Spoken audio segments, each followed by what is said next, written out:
thank you everybody for being here. Good morning. Welcome to the Colloquium. We have with us today Mr. Dan Sandink, who's the Director of Research for the Institute of Catastrophic Loss Reduction. Dan, thank you so much for being with us today. And we very much look forward to your great talk this morning. So over to you, Dan. Okay, sure. Well, thanks for having me. So I don't normally work in this aspect of the insurance industry. I tend to work more on the practical side. So you'll see more, I suppose, a practical perspective with respect to disaster risk reduction. We do a lot of work, or increasingly doing work with home builders and municipalities on implementation of disaster risk reduction. So that's what I was going to focus on today. But I can talk more generally about ICLR if you're interested. So the topic of my discussion is increasing the disaster resilience of homes in Canada.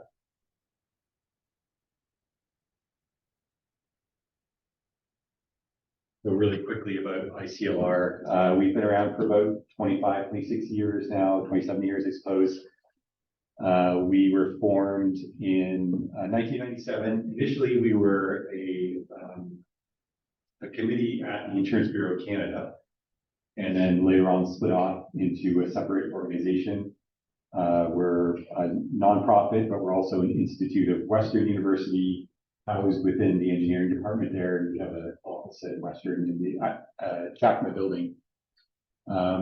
We have sort of a split in our staff and associates. We have more academic staff, people like Professor Gordon McBain and Professor Slobodan Simonovic, who are chairs of engineering and climate based at Western. And then we have several more practical staff, which is, I would sort of classify myself, people who actually go out into the field and work with governments and work with different stakeholders and try to implement disaster risk reduction options. Roughly half of our funding comes from sort of voluntary membership arrangement with PIEVC insurers. We have about 90% of the PIEVC market represented in our membership. It's kind of like IBC. IBC is like voluntary members. They sign on every year. That's the way it works for ICLR as well.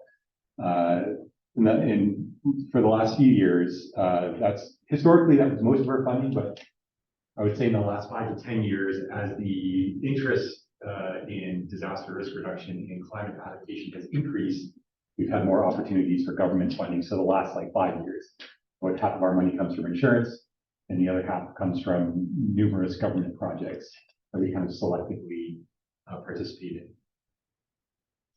So I'm going to talk mostly about property insurance today, and that is because this is the question that comes to us from our insurance members most frequently is, what do you do about property loss reduction? And I should mention also our board, the board of ICLR is comprised of mostly CEOs of the bigger insurance companies, but also the deans of science, social science, and engineering from Western University. So if you look at just really high level, if you look back at the CatIQ, you guys familiar with CatIQ? Okay, so CatIQ is an online platform database of catastrophe losses. So if there's a catastrophe that we expect the losses will be higher than $30 million up until a year ago, it's 25 million, that's 30 million. CatIQ, they survey the insurance industry and try to assess overall losses from the cat event. So if you look back past 10 years at those events that were registered in the CatIQ database, for PNC, they split it out into property, commercial, auto, personal property, commercial auto. Personal property makes up the majority of losses during these events, usually about 60%, 60-70%, depending on the event. There's the dairy show from 2022, it's about 60% residential losses.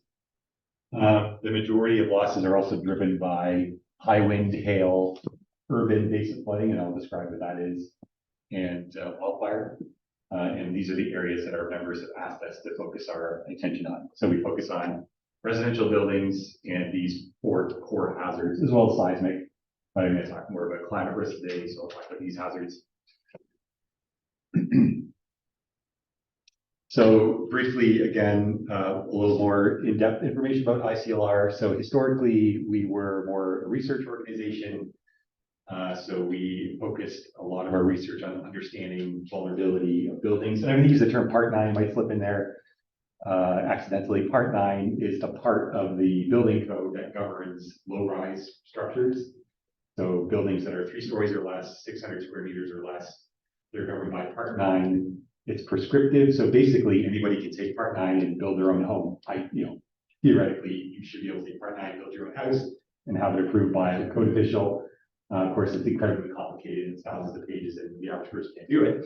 But the reason why Part 9 has been an issue is because these buildings are not engineered. They're designed based on prescriptive list of items that have to be incorporated in the building. And so you're not always taking into account local risks. So the engineers that design this structure would have all the information on groundwater, on surface flooding, on stormwater management, et cetera. That's not always the case when we design small buildings like residential buildings. Anything that's under 3 stories. I see some row houses down there. There's likely Part 9 buildings. That's the majority of the buildings that we have in Canada are smaller buildings, and they tend to drive losses and be more vulnerable to disaster damages. So we spent most of our time historically understanding vulnerability of Part 9 buildings. And so at the top left, these are some shots from the wind engineering group at Western. So we've been working with them for probably 20 years now. Professor Greg Kopp, the fellow on the far left there, holding that destroyed truss during I think that was the Vaughan tornado in 2009. So there's 3 components to that wind engineering work. There is site inspections, there's the wind tunnel there, boundary layer wind tunnel, and there's a full-scale testing facility that were used to assess vulnerability of Part 9 buildings to high wind. We've had a similar project with the University of Guelph over the past few years to understand basement flood risk, and I'll talk a bit about that. In terms of wildfire, we don't have a wildfire research lab, but we've been working with researchers and including sending them out into fire-affected communities after fires to do something similar to what Greg Kopp does after wind events. They inspect the debris, they look at fire embers, density landing, where embers landed on buildings. They inspect the fuel conditions around the community and assess how buildings ignited during fires. And these 2 studies there, one's from Port McMurray, and the one on the right is from Lytton. I'll talk about that one later on. So that's historically most of our work, and it was like academic paper publishing, so on, and nobody read it, nobody cared about it. It was all academic stuff. And since 2016, there was the Pan-Canadian Framework on Clean Growth and Climate Change, and there was many millions, tens of millions of dollars that went to NRC and National Research Council and Standards Council of Canada to develop standards and guides to basically convert the more academic work into usable information for the construction industry. And so on the left are several standards and guidelines and so on that were produced, that we worked on, that came out of that funding.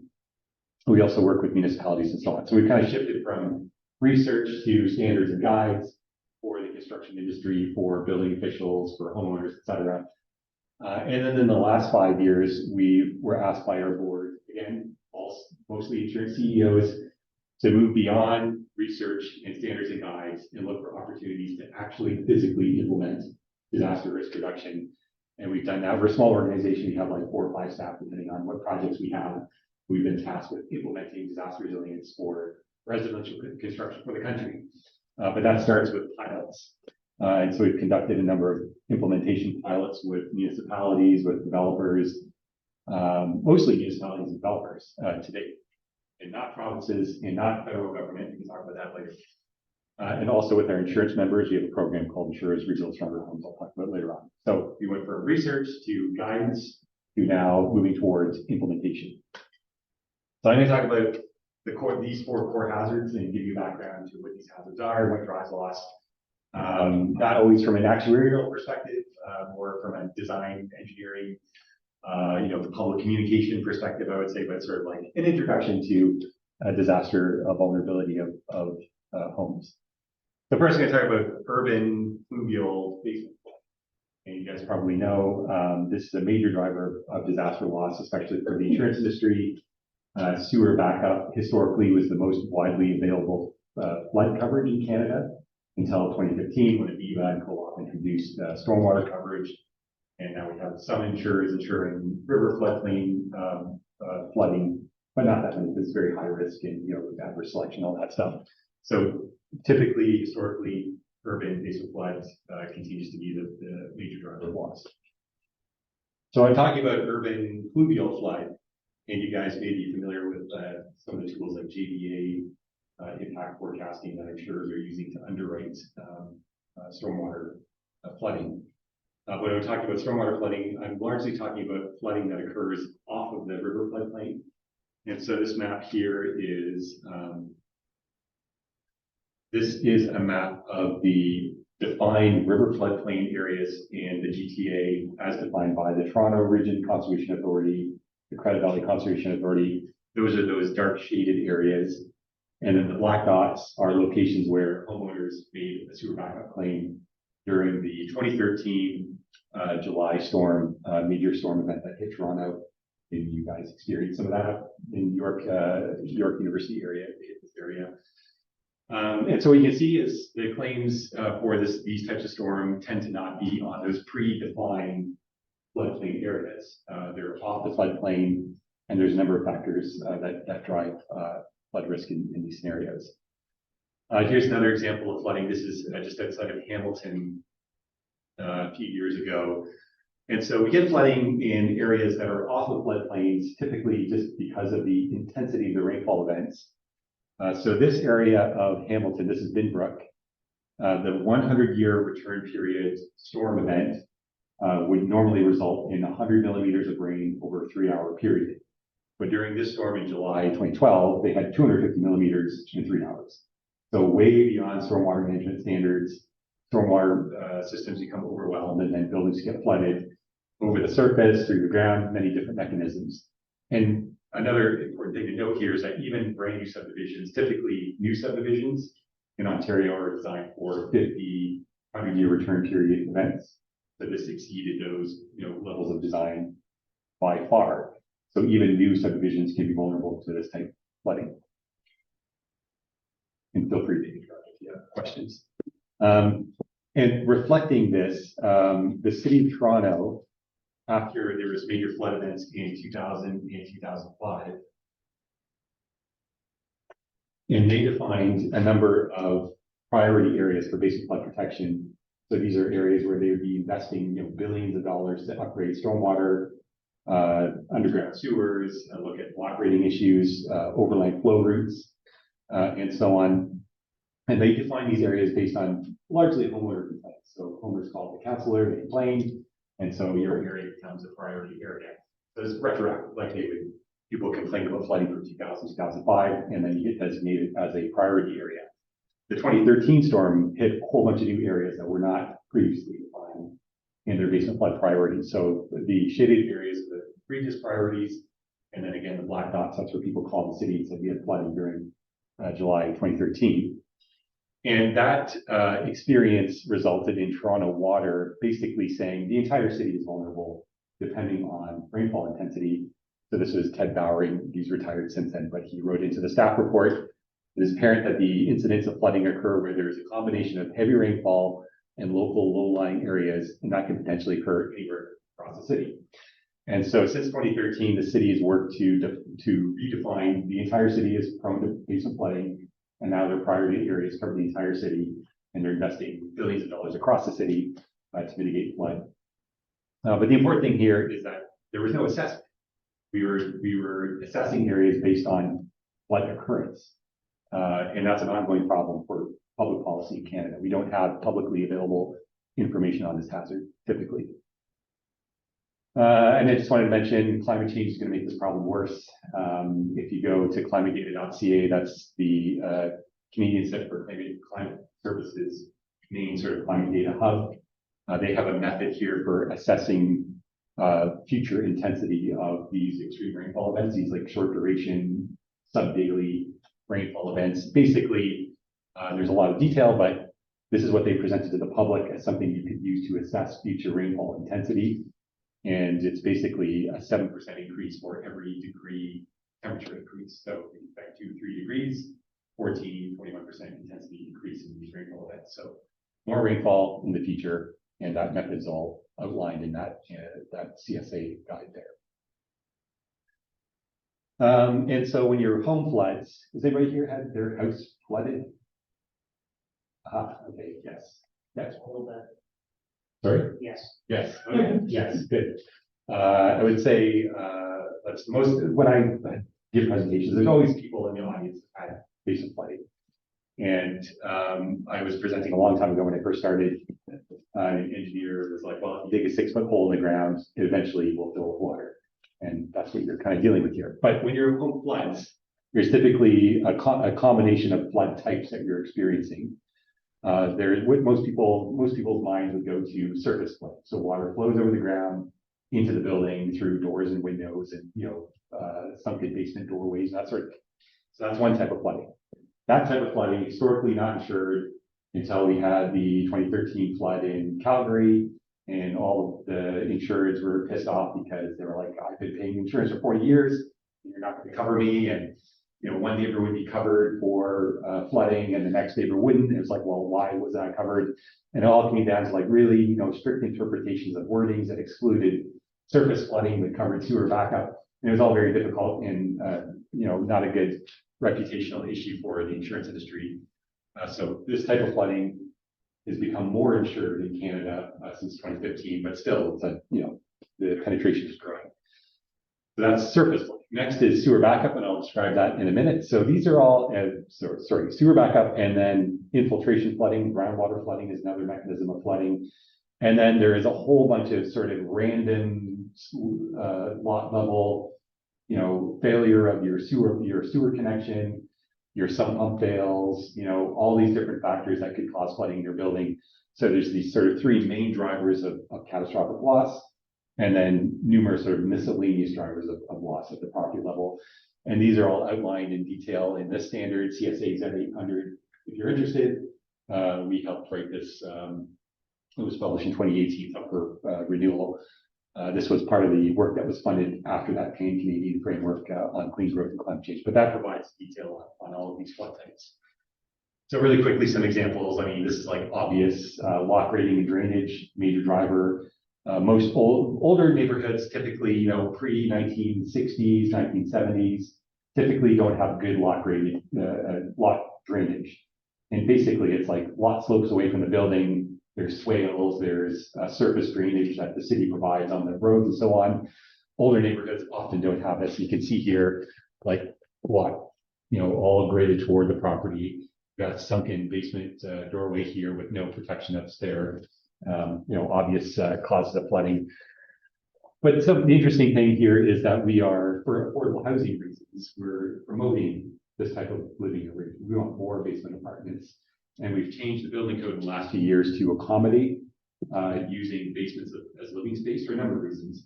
One is we want to use less land to develop. People still want lots of living space, but they don't want to use big. They don't want it like my lot is 130 people. They don't allow that sort of thing anymore. We have 0 lot lines, very tight lot lines. But people want living space, so we go into the basement. We've changed the code to allow for that sort of thing. Now we also changed the Planning Act, et cetera, to allow for more basement apartments. So we have more of these types of units, but without flood protection in every case. And there's some things you can do to reduce the risk of water getting into buildings through these routes. One other vulnerability in new and existing homes is reverse slope driveways. So if you drive around North York, you'll see older neighborhoods used to be a bungalow. A developer takes that down, they build a McMansion. There's no room for a garage. People will still want a garage, so they slope the yard into the building, put the garage in the basement. After the 2005 storm, they found that was a major driver of damage. We had water going into the homes via reverse slope driveways, but also the water gets in the home, it gets into the floor drain, and from the floor drain gets into the sewer system and increases risk for everybody, not just for people with a reverse slope driveway. So it's kind of a luxury item that's driving flood risk for the community. And the city of Toronto and several other GTA cities have now basically banned this type of driveway basement garage in Toronto with the zoning bylaw. Other cities use their land block grading and drainage requirements to restrict this type of driveway. But we can have this in new and existing neighborhoods. So I mentioned infiltration flooding. So this is a different mechanism of flooding from overland flooding. Basically, it's where you have groundwater that rises to a level that's higher than the basement floor of the building. So it could be caused by like actual natural groundwater, or it could be caused by portal grading. So in this example on the left here, we've got bad lock grading that's directing water toward the building, and then water seeps into the area beside the foundation wall, and then that can penetrate the building through cracks in the basement wall and so on. Your basements typically are not fully waterproofed. And this is a very hard type of flooding to address because it requires excavation, and so it costs tens and tens of thousands of dollars to address this type of flooding. That's to do in new construction. And then finally, sewer backup. So I'm showing this picture again. So this is that Inbrook neighborhood. This is a brand new neighborhood in just outside of Hamilton. This is at 250 millimeters in 3-hour event. So it's a new neighborhood, so they have good stormwater systems, and all the water here you can stay. Most of the water is staying in the street. They have an overland flow route in the street designed to convey water out of the subdivision. The lots are graded well. You can see the buildings themselves. There's no water on the property, but what's flooding these buildings is not what's happening on the surface. It's what's happening under the ground. And in this scenario, both the storm sewer and the sanitary sewer have become overwhelmed with water. Sanitary sewers are not watertight, they leak. Water gets into the sanitary sewers from manholes, manhole covers, etc. And then that water just backs up into basements, and you have a sewer backup. So I'm going to show you a video here that you want to close your eyes if you're a bit squeamish. But this is a sewer backup event in Ottawa in a basement apartment. And you can imagine, if this is your basement apartment, you're living in this home, this is not a fun scenario. And that's not clean water. That's coming from the sanitary sewer. It's coming from your neighbors' houses, whatever else might be on your sewer system, hospitals, factories, etc. All that water is ending up coming up through your floor drain. Who else's TikTok feed includes sewer backup videos? Not too many other people. Anyway, so very distressing for homeowners to experience it. So what do we do? So this is what we outlined in this standard. Flood protection options at the lot level for this type of flooding include lock grading and drainage, backflow protection, and foundation drainage. And there's more to it, but essentially we have the measures available. There's no technical reason why we can't implement these measures. It all comes down to cost and motivating the industry to take action. So we can talk a little bit more about each of these measures. Block grading drainage, I mean, it's straightforward. Basically, grading properties away from the building, grading it toward the street where they have a system that can actually receive that water. Foundation drainage systems, that's for that groundwater infiltration flooding. That's a tricky thing in existing buildings. Foundation drainage, basically, it's like a pipe that goes around the footing of your building under the ground. Those systems can become clogged over time and fail. But there's some design approaches we can use to reduce the risk of that. Another item that you'll hear about frequently, and that reduces the risk of sewers backing up into your home, is backwater valves. Maybe you've heard that term before, but a lot of insurers are now incenting backwater valves and providing premium discounts. So they're in some cases actually, after a flood event, will provide a homeowner $1,000, $1,500 to install a backwater valve, backup power system for some pump after they make the claim. It's simple check valve. I got one right here. It's a backwater valve. This one's never been used before, so not worry about it. But basically, it's a check valve. Water would flow out through the building, through the valve, and if there's a reversible flow in the municipal system, the gate closes and it reduces the risk of water. It doesn't eliminate the risk of water coming into the building. They have to be maintained and so on. But essentially, at the lot level, this is the only approach that you can apply that's permitted by construction codes. If you install these in an existing home, the City of Toronto has a program that will provide money for homeowners to install these thousands of dollars, $2,500, $5,000 easily. For a new home, it's about $200 to install it. And so we try to encourage incorporation of these measures in construction codes. And we've also been doing part of what we still do research on these items, see how they perform over time. That's part of the work at University Global. One of the things we figured out with the work at University Global is that it's better for these things close from the top rather than the bottom. So the older valves, you just want to hear the gate sits on the bottom of the valve.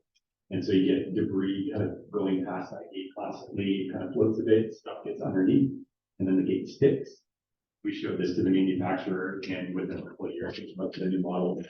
The gate closes from the top. Good question. Okay.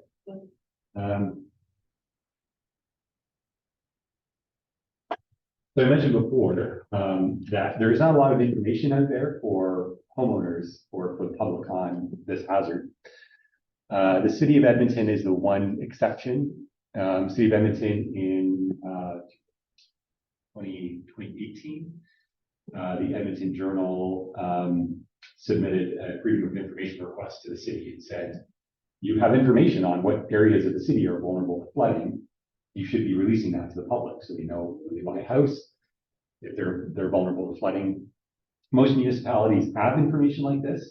City of Toronto has environmental assessment reports all in their priority flood areas with information on it. So what's being shown here is these red areas. These are sewer systems that could back up during storm events and cause sewer backup. The storm event is a 4-hour, 100-year return period storm event. And this is the North Saskatchewan running through downtown Edmonton. So these areas are prone to sewer backup. These dots here are where people have called and complained about flooding in the past. Then we have ponding areas. So these sort of blotches. This is where you have a low-lying area. City of Toronto pumps to poles, but basically water can accumulate in these areas and there's no drainage out of them. So if you have a home in these areas, you're vulnerable to surface flooding as well. And we don't typically release this information to the public. And the big factor is that councillors worry about property values. Homeowners complaining about property value risk if this information is released. And so by and large, we don't know where these areas are. And so just one case here, somebody we work with who lives in a Southern Ontario town. She has a home in a brand new subdivision, and she got a note from her insurer that she was not going to be insured for surface flooding, for stormwater flooding. She's like, well, I'm in a brand new subdivision, brand new subdivision has the best storm drainage design. I should be eligible for flood or for insurance coverage. And they said, no, you're at risk of flooding. And she's like, I'm not at risk of flooding. And so she was trying to figure out how do I find out what my flood risk is. So she called her city and she called her conservation authority. So in Ontario, conservation authorities oversee floodplains, floodplain planning, they have all the flood maps and so on. She called the city, she called the conservation authority, both of them told her she is not at risk of flooding. She called her insurer and said, I'm not at risk of flooding. I called my conservation authority in the city, you are at risk of flooding, we cannot insure you for this hazard. So she called me up and she was like, how do I find out what my risk is? So I called up JBA. I said, can you share your maps for this jurisdiction with us? And sure enough, we found out that she was in a 20-year return period surface ponding area, according to JBA, according to their model. And so she was denied coverage. But this is information that the municipality doesn't have, that the conservation authority doesn't have, and that the public doesn't have. So nobody has access to this information. So there's kind of an adverse selection issue going on from the industry to households. So I'm going to move on to high wind. I know I've been talking a lot here, maybe a little too much, but so high wind, I mentioned before the work we've been doing with Western University, understanding vulnerability of buildings. There's the wind tunnel, the full-scale testing work, and then the field inspections. And this is actually far left is the Vaughan tornado 2009, far right is the Angus tornado 2014, but basically really thorough understanding of how these Part 9 buildings are vulnerable to wind damage. So one of the things that you might see in after tornado events in Canada, in the news and so on, are homes totally wiped off their foundations or roofs missing, floors missing, and so on. And with respect to risk reduction, that's typically a small component of buildings are experience that level of damage. Most buildings have more minor damage. And when we have a tornado, so this is a Dunrobin tornado of 2018, and they're classified, so classified based on the Fujita scale, enhanced Fujita scale, EF1, EF2, EF3, and so on. We classify tornadoes based on the most significant damage experienced along that tornado track. The Dunrobin tornado was EF3 level damage, and that's basically this type of damage, like all the walls are gone, the foundation's still there, but very, very severe damage. There's only a few buildings that were EF3 level damage in that track. Most of the track of a tornado is lower level damage, EF0, EF1, EF2. So lower level damage is easier to mitigate than this really severe structural damage. So we can do a lot by mitigating, applying relatively simple measures. This is some information from the 2021 Barrie tornado. So again, an EF2 tornado, EF2 damage is more like this. Walls are gone, lower story walls destroyed, upper story roof is gone, upper story walls destroyed. So that was classified as EF2 based on the observed damage. But the inspection team at Western, they went on the ground, they assessed the buildings, and they assessed the damage using these degree of damage scales. That's how they get to the EF scale ratings. Degree of damage 1, that's they call that the threshold of visible damage. So if you're walking around after a tornado, there's a couple of shingles missing, siding kind of pulled off the building, that's DOD1.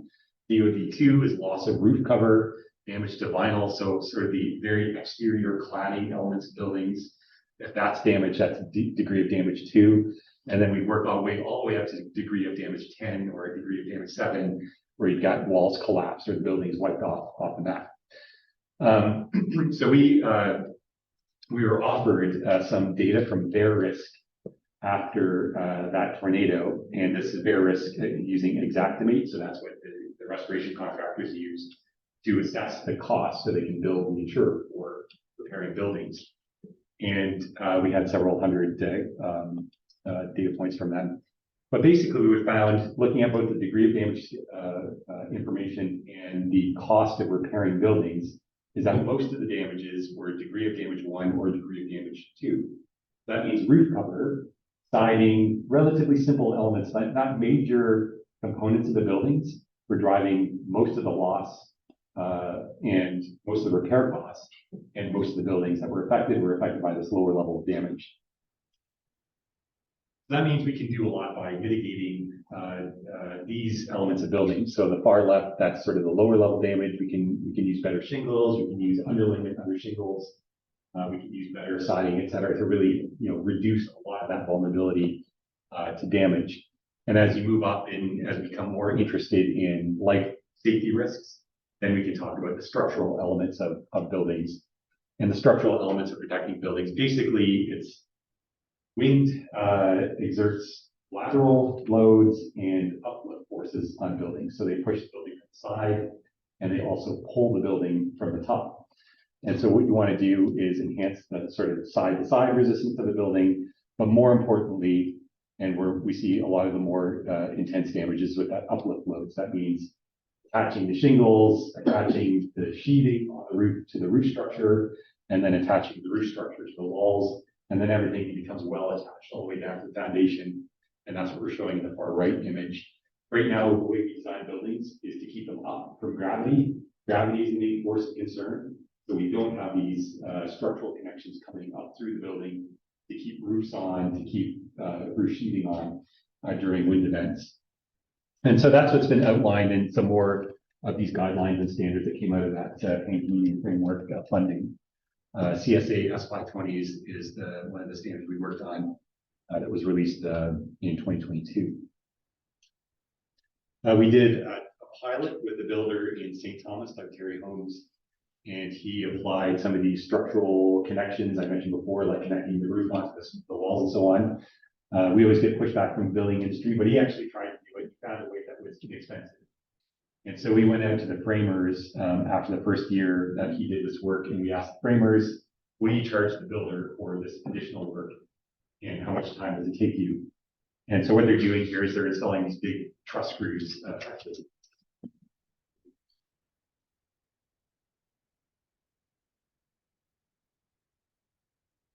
So they're installing these screws. from through the wall, through the stud in the wall up into the roof structure. And these are not code minimum; these are additional things that would be voluntarily installed by a builder. And so they install 2 of these connections every time you have a roof truss that lands on the supporting wall. They install 2 of these. There's about 100 screws in building. The framers told us that they will charge the builder $150 to $200 more per building to install these screws. It takes about 1 to 2 hours. That's not a huge increase in labor and cost to install this. So we've also done the more of interest to actuaries perspective, but we've done, our colleague Keith Porter has done benefit cost assessment of these measures for buildings across Canada. We just today are going to post this study. And in most of the populated areas of Canada, we see a return on investment for installing these measures. So, yearly loss declines more than the cost of installing these measures to protect buildings. Across Canada, it was roughly a 6-to-1 benefit cost ratio. And then the more you move toward the pink color, the better return on investment it is. So a good part of the prairies, Atlantic Canada, Southern Ontario, basically anywhere you experience high wind loads, there's a return on investment for this type of protection for buildings. So wildfire. So again, this is like a primer in wildfire vulnerability. And I mentioned before, some of the things that we've been working on at ICLR is getting researchers into communities after fire events. And so this is some of the findings from the Lytton fire. So I know you guys remember Lytton in 2021, basically completely destroyed due to a fire, Lytton, British Columbia. And so they found many things, but one of the things they found was that the spread of fire during this event was so rapid that structural firefighting, fire department, wildland firefighting services would not have been able to control that fire. So buildings would have ignited regardless of structural firefighting.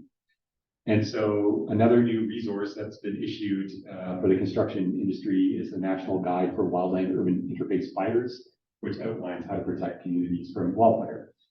When we're talking about buildings themselves, so the Part 9 buildings I was talking about, there are basically 2 categories of measures. There is building measures and then fuel management measures. So building measures, basically selecting building materials that are less vulnerable to ignition, less vulnerable to damage. So instead of using, vinyl siding that can melt and potentially ignite during fires, and use something more durable like fiber cement. And so you're selecting materials based on their ignition potential for the exterior of the building. And then the other approach is to reduce the amount of fuel near the building in the community. So you manage forests, trees, burnable debris, and so on around properties. And here's just another depiction of that approach. Basically, there's sort of concentric areas around the building, really close to the buildings, high priority, high risk. And as you move further away, you can be a bit more permissive. We still want to control that vegetation. And here's some examples of what it might look like on the ground. So these are bad cases. You've got firewood right up against the building. You've got plants and so on right up against the building. These things, this fuel can ignite during fires and then ignite the building. That's typically what we see. It's not so much the fire moving into communities and buildings actually being touched by the flames. Most of the fire spread for buildings is from embers. So embers are lofted by the fire. They travel ahead of the fire and they land on firewood. They land on debris around the property. That debris ignites, and then that ignites the buildings. So that's why we want to control these areas. The image on the top left, that's from the Fort McMurray fire inspection. You can see an area that was not, where fuel was not managed, and there was a building in there that burnt down. The fire spread until it got to a property that was well managed, and then the fire stopped because there's no fuel in that area, and that building didn't ignite. That's just an example of what it might look like on the ground. Here, we're just sort of talking about, like, when we talk with the building industry about implementation, we want to identify measures that are more practical, that have more impact. And this is an investigation after the Camp Fire in the US in 2018. And what they found was that there's certain elements of the building that drive more vulnerability than other elements. So decks and porches. So if you can imagine if you have a wood deck right up against your house, that drives a lot of vulnerability for your building. Defensible space, or that structure ignition zone that I mentioned before, that's a really important factor in vulnerability of buildings to ignition. Roof construction is really important. So you want to use a ignition resistant roof cover. For the most part, asphalt shingles will do the job. Basically, you're avoiding cedar shake roofing in most of these cases. And then windows also be a major vulnerability. So if we wanted to start working with the industry and implementing things today, we might focus on some of those more straightforward, more effective options for reducing risk. And also, Dr. Keith Porter has conducted a benefit cost assessment for this wildfire guide, so implementation pays for itself in these areas of the country, well into central area of British Columbia, northern Alberta, and so on. And my last hazard is hail. So hail, again, we have done a benefit cost assessment. Essentially, hail is hailstones hitting the building, damaging shingles, damaging siding, etc. Most of the vulnerability tends to be to the roof itself. And so if you're familiar with the Insurance Institute for Business and Home Safety, which is kind of like the US version of ICLR, they've done a lot of testing on roof cover and hail. And they found, 90% of the damage typically is to roof cover. And so there's a product available out there on the market, impact-resistant roof cover, that you can apply to reduce the damage to roofs. This is another benefit cost assessment that Keith Porter completed, basically showing that the darker red areas are where the investment in hail protective shingles pays for itself, or is where there's a benefit or a positive benefit cost ratio, including the Calgary area. That's where we tend to see most of these damages. A few years ago, we did some work with the City of Calgary. City of Calgary implemented an incentive program. So where homeowners apply these impact-resistant roof cover materials, they receive $3,000 from the city, and that's based on the sort of average incremental cost of this type of roof cover relative to other basic roof covers. And there was about 1,600 homes that received that payment until the city ran out of funding for that program, about $5.25 million. So we know we have materials, we know the measures, it's not a mystery. It's something that we can do relatively easily. And there's some homeowners that there's a video we have that they're happy with the program. So I'm just going to close here by talking about implementation. So what I mentioned before, what we've largely seen in Canada, despite like these federal initiatives for climate resilience, most of the implementation has been done locally. It's been done by local municipalities, some developers, and then individual insurers have taken up the cause in some cases. And so a few examples that we've been involved with are Dufferin County, so the Shelburne area of Ontario has a program for these roof-to-wall connectors for high wind protection. So you install one of these, it connects the roof to the wall. They give builders $4.50 for every one of these they install. There's about 50 or 60 of these per home. That's a few $100s to install these things. That's Dufferin County. I talked about Calgary before. There's about 30, 40 municipalities in Canada, including Toronto, that offer money to homeowners to install basic flood protection measures, including backwater valves, sump pumps, that sort of thing. City of Barrie, actually, there's a few builders that are interested in this and have conducted pilots. I mentioned Ontario, but also some builders have been working on fire protection. And then we've been working with our insurance members on our program called Insurers Rebuild Stronger Homes. So this is essentially after a loss event, you're in a building, you're repairing it, you've got your restoration contractors on site. What can you do as part of that repair process to reduce risk of vulnerability in the future? And so we called the CEOs of our member insurers and said, we think you should be applying these measures. We put together a working group. We've got 14 primary insurers on this working group, about 60%, representing about 60% of the property insurance market.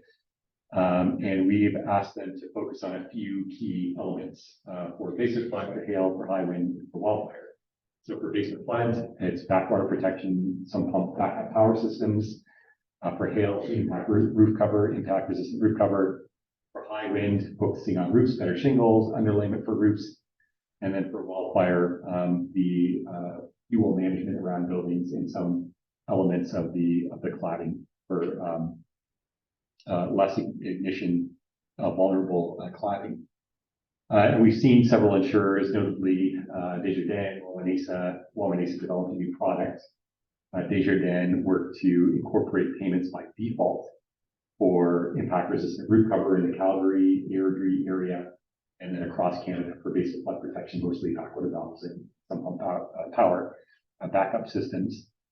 So an interesting approach was Wawanesa offered a new product, so they have like an endorsement called the Stronger Homes endorsement. Homeowners would voluntarily select that endorsement and pay a bit more per year. And then when they have a loss, they get a payment. It's $25,000. You install better siding, better roof cover, et cetera, on your building. What we were encouraging this group of insurers to do was not leave it up to the homeowner. Don't leave it up to sort of a voluntary decision. We know from years and years and years of research going back to the 1960s, nobody really understands disaster risk. They don't understand return periods. You get a 100-year return period rainfall event. They say, well, we're good for another 99 years. So gambler's fallacy. People don't understand it. So it should be done by default. And so what Desjardins has done is they have talked with their reinsurance provider. They've looked for some cost savings in their property policy. And now they will offer impact-resistant roof cover. If there's a hail loss in Calgary, they tear off the old roof and they just install impact-resistant roof cover, and without even they notify the homeowner, but it's not a voluntary thing. And they plan to do the same thing for basement flood protection. We think that's a better model, and that's why we're kind of moving toward construction codes rather than voluntary approaches, because the public just doesn't understand vulnerability. So I'm going to end it there. If this is of interest to you, we have lots of ongoing work. We'd be happy to engage with Yorkton and the community here more on these topics, on different aspects, anything that you find interesting. We have many sort of events ongoing that you could participate in. We also have this demonstration center that we set up at Western. So if you're in Western, at Western anytime, if you go to College Circle, there's a building there where we have a room where we have display items. We've got hail drop tests. We've got functioning displays of backwater valves and sump pumps, and we've got wildfire models and so on that you can go and walk around and actually check out what the stuff looks like as installed in buildings. So that's something that's always available if you're interested, or if you're hosting an event. We're at the CAD-IQ conference starting tomorrow at the Metro Convention Center. We have set up this demonstration center as well. So that's always an option for students or anybody who's interested in this topic. So I'll end it there. Thanks for having me in.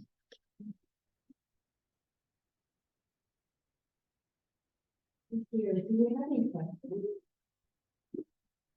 Everyone, thank you so much, by the way, it's a really cool talk. So when looking at the future intensity of rainfall, just wondering so two questions. How did you guys come up with the 1.07? How is everything proportional to 1.07? And when it comes to, let's say, flooding or hail, is there like something similar to look at how intense that could be? I know like fire, for example, is way more unpredictable and you can't really quantify it, but yeah, by all means. Yeah. So that, I mean, to be clear, that wasn't ICLR that was involved in that. That's Environment Canada, Alex Cannon, and others that came with it. But it's a quasi-collateral relation. It's not something, I'm not a climatologist, I don't fully understand how it works, but they sorted out that as the temperature of the atmosphere increases, it has more water holding capacity. That basically works out to 7% more water holding capacity for every degree in temperature increase. And so that's like, a pretty simple equation. And, when we first saw that, we was like, that doesn't seem to be very scientific for something that seems to be such a complex system. Like climate modeling has not resolved local storms. Like climate modeling is typically, 100 by 100 grid scale.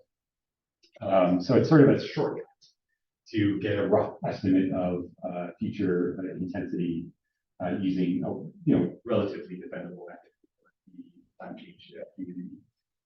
And with respect to other hazards, so the reason why we're a little bit more confident on urban flooding is because of the watershed is a bit easier to understand than for river flood, because it's largely impervious. So you're dealing with streets and roots and so on, and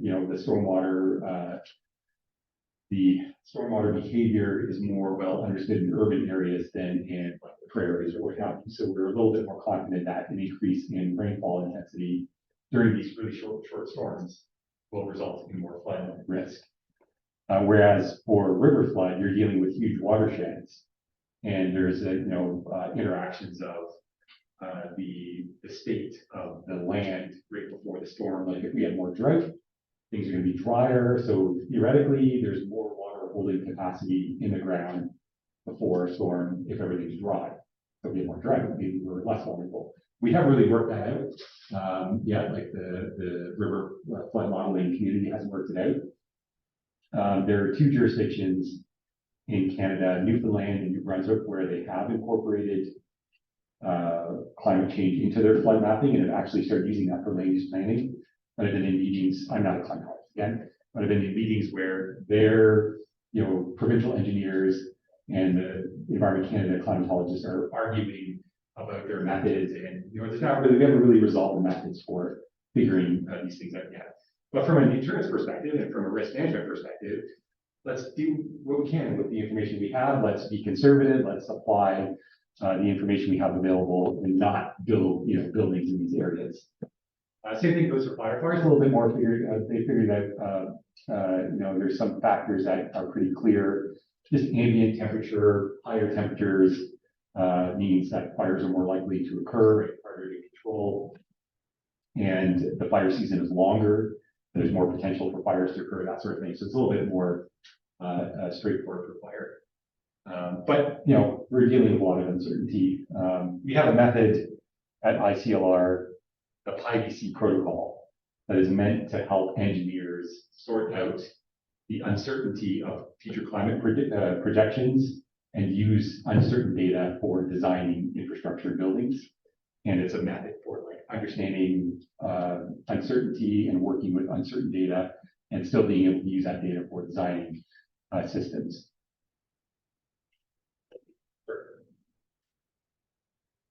Any other questions? Maybe from our online audience?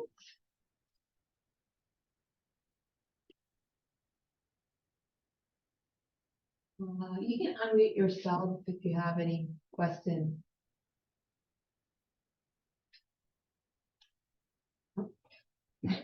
Any questions?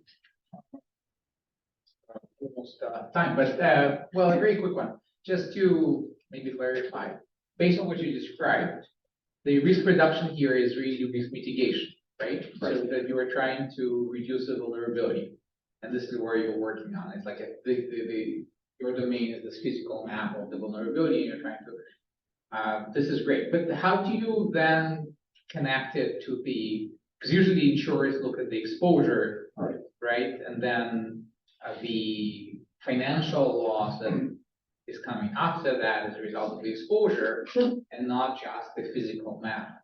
Yeah. How do you look at this whole picture? This is one question. Yeah, I mean, where we've had the most success in that area is with the benefit cost assessments. So Keith Porter, who works at ICLR, is a structural engineer, and he has applied a performance-based approach to understanding vulnerability in buildings. So you understand the performance of all the different elements of the buildings. You apply a load theoretically to the building, and then you understand how mitigation options perform under that load relative to the code minimum. And you find that you can reduce risk by a certain percent or reduce the annual average losses by applying these different elements to buildings. And so when we were able to convince Desjardins to start funding impact-resistant roof cover, Keith was able to argue that the investment in the extra $2,500 on average for impact-resistant roof cover would pay for itself for the insurer over a 3 to 5 year period, based on the performance of the material based on the exposure of the buildings in the Calgary area to damaging hail. And they were convinced by that, enough that they invested. And another consideration for insurers is always retention. Because they say, well, we work on yearly contracts, so we got, we'll pay for it within the year. So they had to make a decision internally at Desjardins that they were comfortable with the 3 to 5 year return period. So that's where we have had success. Yeah, that's really great. This example is really awesome. I was curious, Steve, also, do you work with PIEVC? Because you obviously have some, well, lots of overlaps, I guess. Right, yeah. Interventions with government, or you mentioned municipalities to do something. Yeah. That's a prefer for a person not to be insured because they live in a risky zone. Right. Even though they don't even know that they live in a risky zone. Yeah, right. So our executive director, Paul Kovacs, was the CEO of PASIC for 10 years. And so he does work very closely with PASIC. So with PASIC, I mean, there's been work on like developing the national earthquake program, like the backstop program for earthquake. And they weren't so much involved in the flood backstop program yet, but that, that's the sort of catastrophic insurance company failure level risk. We do get engaged with that, but on a day-to-day basis, most of our members are asking for this sort of thing. Like, Yeah, that's what I was thinking about. But PIEVC, yeah, I understand what you say. PIEVC is always beyond the threshold that it's really catastrophic. Right, and so we can design buildings to eliminate all damage, including the most catastrophic, but it's not going to be economic. Yeah, no, absolutely. Thank you. Yeah, sure. Okay. All right, thank you so much. Sure. I really appreciate your time. It was a really, really insightful topic. Thank you, everybody, for being here, and thank you, everybody online. A big thanks to Maya for helping us organize this. So, thank you. Yeah, thanks. Thank you.